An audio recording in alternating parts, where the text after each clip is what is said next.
حانق المجد يا بنت الكبارية.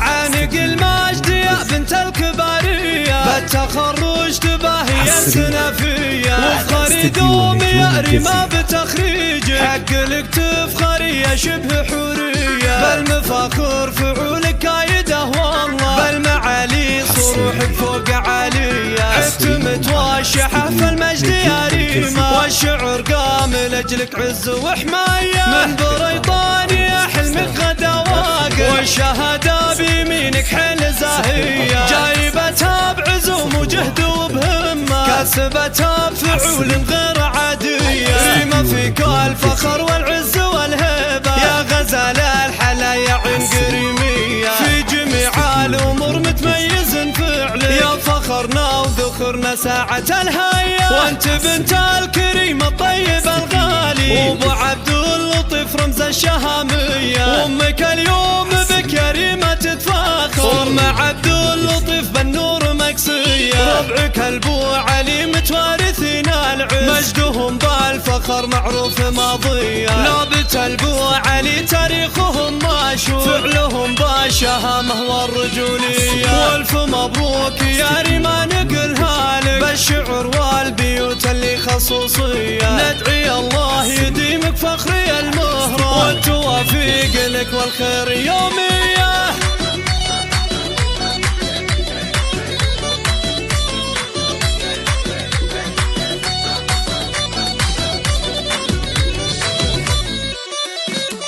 عانق المجد يا بنت الكبارية، بالتخرج تباهي السنفية، وفخري دوم يا ريما بتخريج، حق لك تفخري يا شبه حورية، بالمفاخر فعولك كايده والله، بالمعالي صروحك فوق عالية، عدت متوشحة في المجد يا ريما، والشعر قام لأجلك عز وحماية، من بريطانيا حلمك غدا واقع، والشهادة بيمينك حيل زاهية، جايبتها بعزوم وجهد وبهمة، كاسبتها بفعول غير عادية، ريما فيك الفخر والعز والهيبة، يا غزال الحلا يا عين قريمية، في جميع الأمور متميز فعلي، يا فخرنا وذخرنا ساعة الهية، وانت بنت الكريم الطيب الغالي، وابو عبد اللطيف رمز الشهامية، وامك اليوم بك يا ريما تتفاخر، ام عبد اللطيف بالنور مكسية، ربعك البو علي متوارثين العز، مجدهم بالفخر معروف ماضية، لابت البو